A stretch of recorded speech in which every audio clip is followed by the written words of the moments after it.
The Canis Pugnax, the imposing Roman war dog, has a fascinating origin that dates back to antiquity, being one of the most emblematic breeds in the military history of Rome. Its name, which means fighting dog in Latin, reveals the purpose for which it was shaped: battle. The Canis Pugnax emerged from the crossing of molosses, large dogs from Greece, and other breeds of combat dogs, especially guard dogs. These animals were known for their physical strength, obedience, and courage, qualities indispensable for any army wishing to utilize dogs in warfare. These dogs possessed imposing physical characteristics: large, robust, and muscular, with dense coats in colors such as black or dark brown, along with a powerful bark that could intimidate any enemy. When fully grown, these dogs reached up to 60 centimeters in height and weighed between 40 to 50 kilograms, making them an unbeatable force both on the battlefield and in gladiatorial arenas. Their brutish appearance and combat skills were unique, making them indispensable to the Romans, who sought not only a guard dog but a true partner in battles and confrontations. The breeding of the Canis Pugnax was an intentional effort to develop the ideal war dog. It was not just about brute strength; training and socialization were crucial. Over the centuries, the Romans perfected the character of the Canis Pugnax by crossing various breeds of molosses with hunting and guard dogs from different regions that Rome conquered. Through this genetic diversity, the Canis Pugnax gained skills for both hand-to-hand combat and missions of pursuit, tracking, and even psychological destruction on the battlefield. This versatile characteristic made the Canis Pugnax a true weapon of war, an extension of Roman military power. It was not just a combat animal but also a symbol of strength and discipline in the Roman army. The Canis Pugnax began to be used primarily in large-scale campaigns, where its presence was crucial to ensure control over newly conquered territories and the domination of enemies in large-scale battles. Now that we see the origin and characteristics of the Canis Pugnax, it is possible to connect this topic to the importance of the dog in Roman arenas and the various Roman military campaigns. Over time, this dog transformed not only into a war assistant but also into a symbol of Roman power. The transition of the Canis Pugnax from a simple guard dog to an active member in Roman battles and arenas was a natural process, driven by the Romans' need to intensify their military campaigns and entertainment. Since the early gladiatorial games in the 4th century BC, the Romans began to recognize the value of dogs not only as guard animals but as combat beasts in their arenas. These fights between gladiators and wild animals, such as lions, tigers, and bears, soon included fierce dogs that would be unleashed to fight or hunt prisoners, showcasing the surprising versatility and utility of the Canis Pugnax. Gradually, the role of these dogs in the arenas expanded.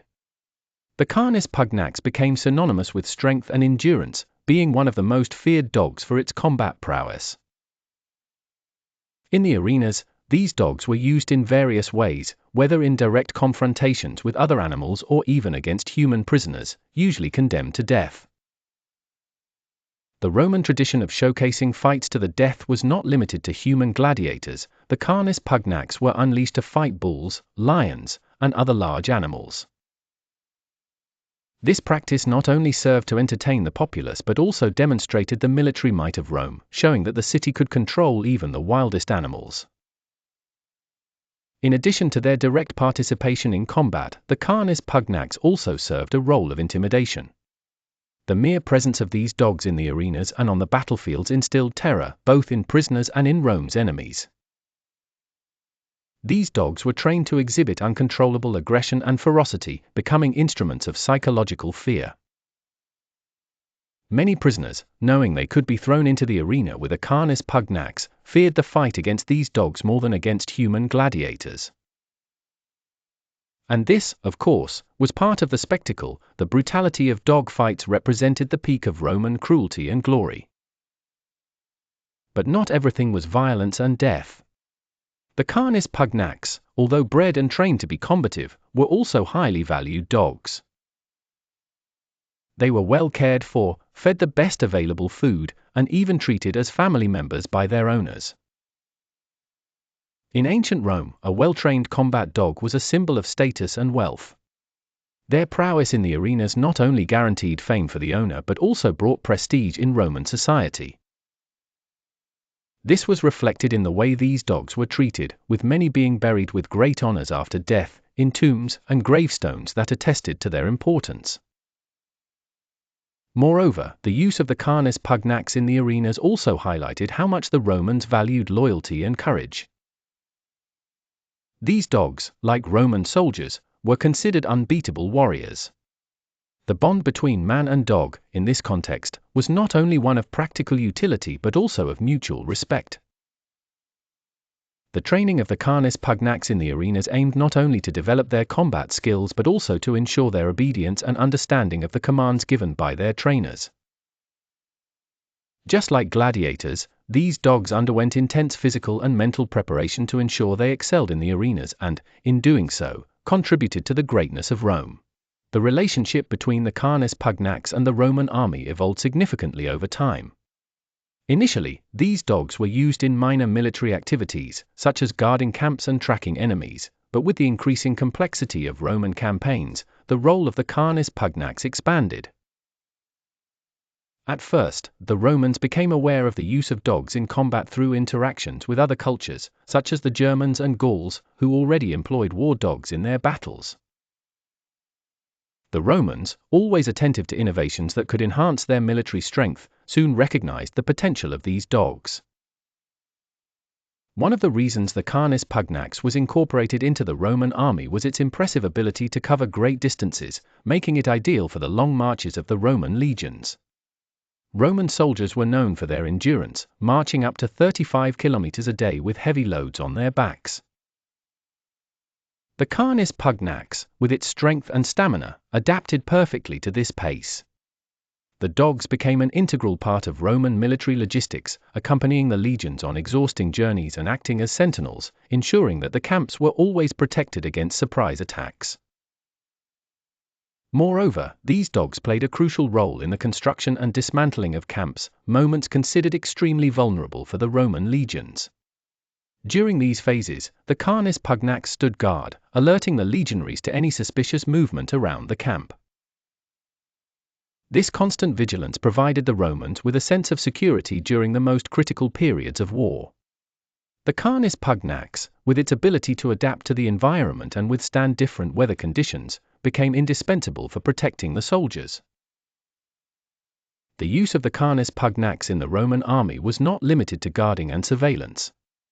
These dogs were also employed in combat missions, such as direct attacks on enemies during battles or assisting in the capture of prisoners.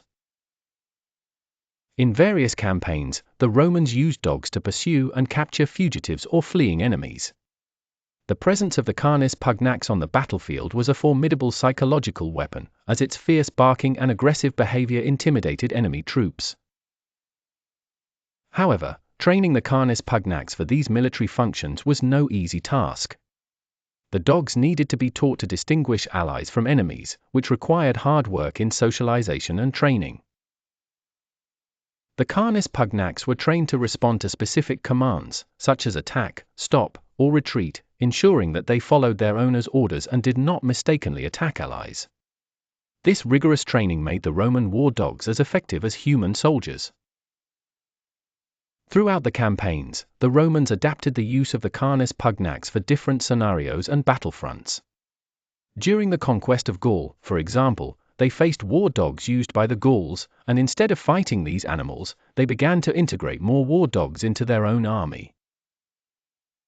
This reflected a shift in mindset within the Roman army, which began to see dogs as valuable allies, rather than just as pets or protection animals.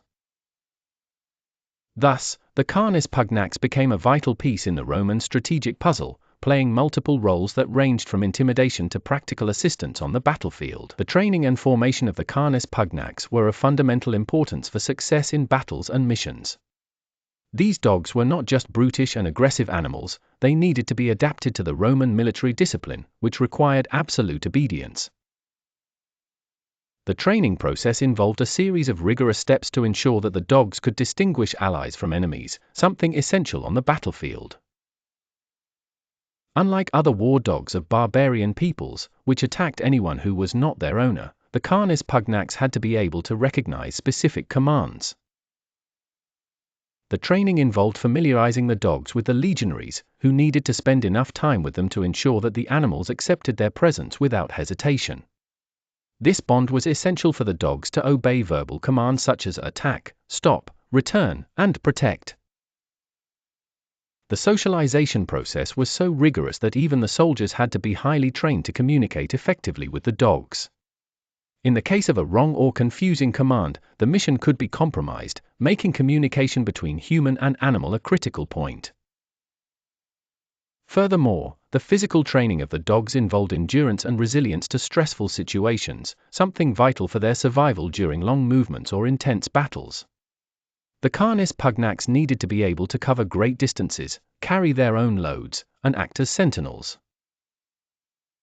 They were also subjected to different climatic and environmental conditions to ensure they were adaptable and effective, regardless of where they were being used. In this way, the dogs not only became part of the team but also part of the Roman military strategy, acting as an extension of the soldiers.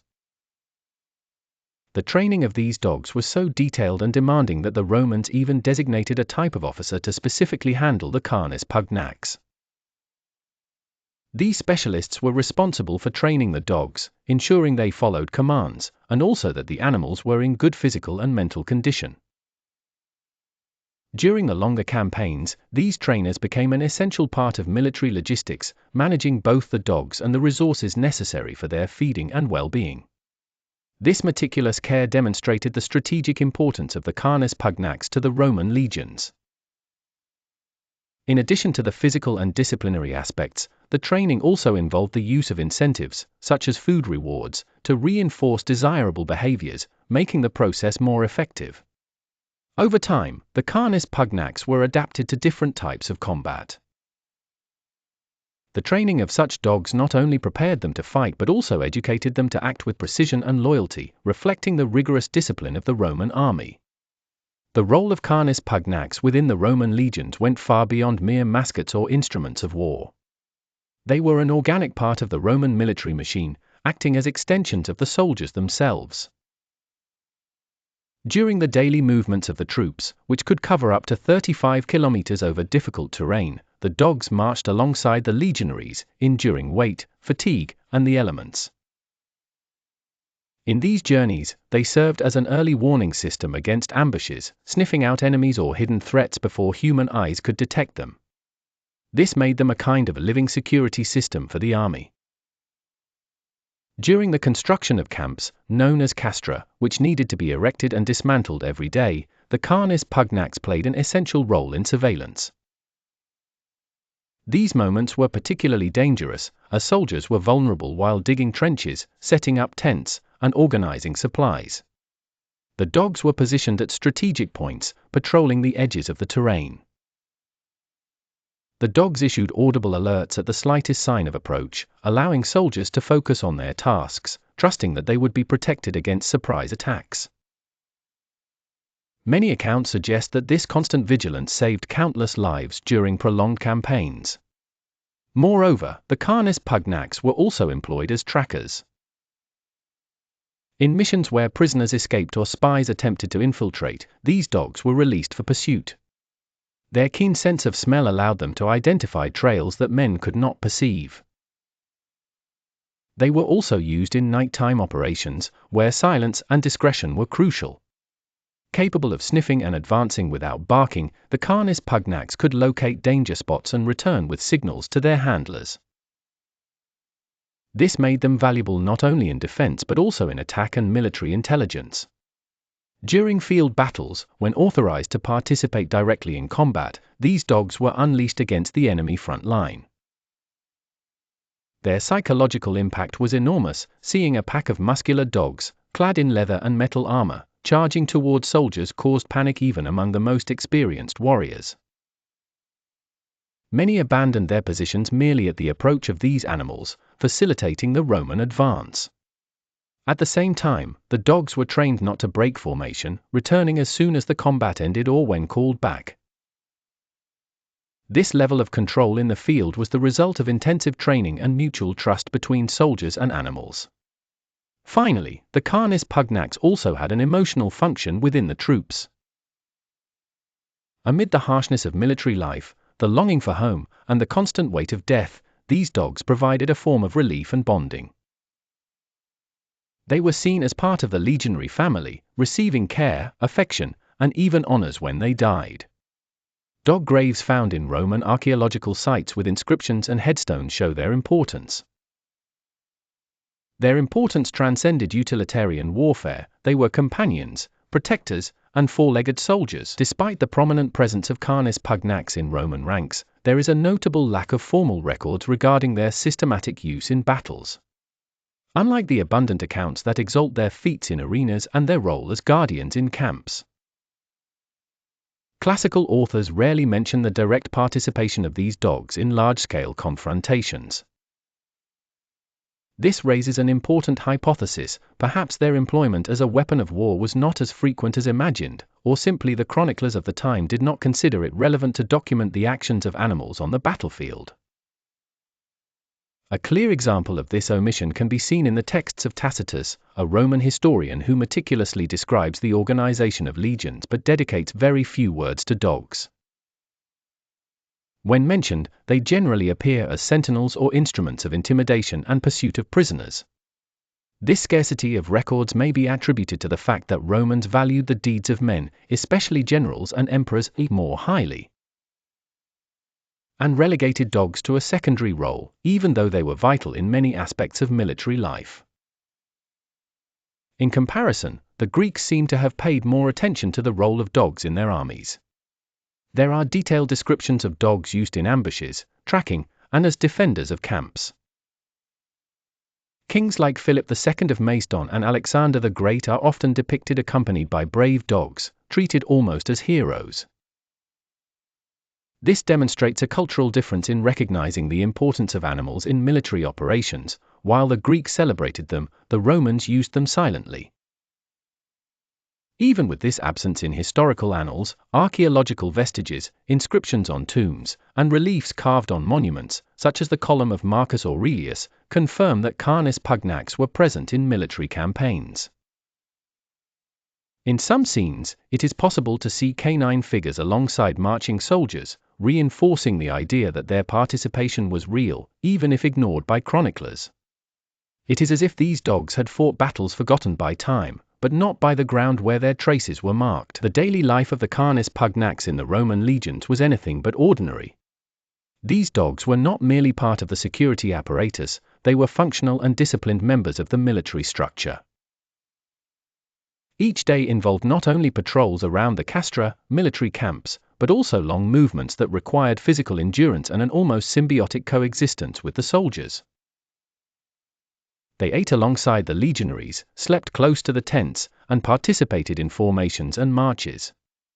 The relationship between man and dog was one of mutual trust, as they knew that in moments of attack, these animals would be the first to react. During the daily movements, which could reach up to 35 kilometers even with full gear on their backs, the Canis Pugnax accompanied the troops without showing signs of fatigue. They were trained to keep pace with the march and remain ever alert. While the men dismantled tents and set up protective fences, the dogs silently watched the surroundings, attentive to any signs of threat. At night, their role became even more vital. While the soldiers rested, it was they who kept their ears tuned to the slightest noise. In critical moments of setting up or breaking down the camps, when the army was most vulnerable, the presence of the dogs was decisive. They not only barked to alert about suspicious approaches but were the first to intercept spies or invaders. This instinctive ability, combined with rigorous training, made them a silent and relentless line of defense. And most impressively, even in silence, they knew how to obey verbal and gestural commands, maintaining discretion when the moment required secrecy. In addition to physical protection, these dogs played an important emotional role. They were companions in times of loneliness, especially during the longer and more distant campaigns. Some legionaries treated their dogs like children, sharing better food than that given to many slaves. When they died, many of these dogs received improvised burials and even epitaphs, showing that their value went far beyond the utilitarian. Amidst the military rigor and the brutality of wars, the bond between legionary and Canis Pugnax was a rare fragment of humanity preserved. The symbolism of Canis Pugnax in Roman culture transcended its practical function in the legions. These dogs were seen as embodiments of loyalty, courage, and discipline, qualities that Rome itself took pride in cultivating among its citizens and soldiers. When a Roman child heard stories of military campaigns, it was common for the war dog to be mentioned with the same respect given to victorious generals. Sculptures, reliefs, and monuments like the column of Marcus Aurelius recorded their silhouettes alongside soldiers. The devotion to dogs was so great that some senators and aristocrats ordered the creation of tombstones and graves for their canine companions, with inscriptions that exalted their bravery or loyalty. In many cases, these memorials had more words and adornments than the tombs of slaves or common soldiers. This shows that Canis Pugnax was not just an animal, but a symbol of status, protection, and honor. It was also a representation of the Roman ideal of order, disciplined, obedient, fierce when necessary, but always under control. The symbolic use also extended to military ceremonies. Some religious rituals incorporated dogs as part of the symbolism of spiritual protection. Priests and diviners saw these animals as guardians between the world of the living and that of the gods. A dog that died in battle was often cremated with honors, and on certain occasions, its remains accompanied the legionary to whom it was bonded, as a sign of eternal connection. In the more distant provinces of the empire, especially in border areas, these dogs became local legends. Conquered peoples feared them as much as the Roman soldiers themselves, associating their presence with omens of imminent conquest. This helped the Romans maintain psychological control over the dominated populations, as even the animals that accompanied them carried the symbolic weight of imperial domination. The image of Canis Pugnax remains alive in historical memory as one of the less celebrated yet essential icons of the Roman military machine. Not by chance, their descendants inspired modern breeds still used today by security forces and armies around the world. If you've made it this far, it's because you feel the same intense curiosity that drove the Romans themselves to explore and conquer the unknown. So tell me, is it worth your like for this deep dive into the forgotten history of these war dogs? If you also believe that stories like this cannot disappear over time, support this work, leave your like now and subscribe to the channel. Here, each video is a journey through time that not only teaches you but also allows you to see the past with your own eyes. And believe me, the upcoming episodes will bring even more impressive revelations. So activate the bell so you don't miss anything and comment below, what other mystery of ancient Rome do you want to see unraveled here? The empire may have fallen, but here, history remains alive. Until the next video,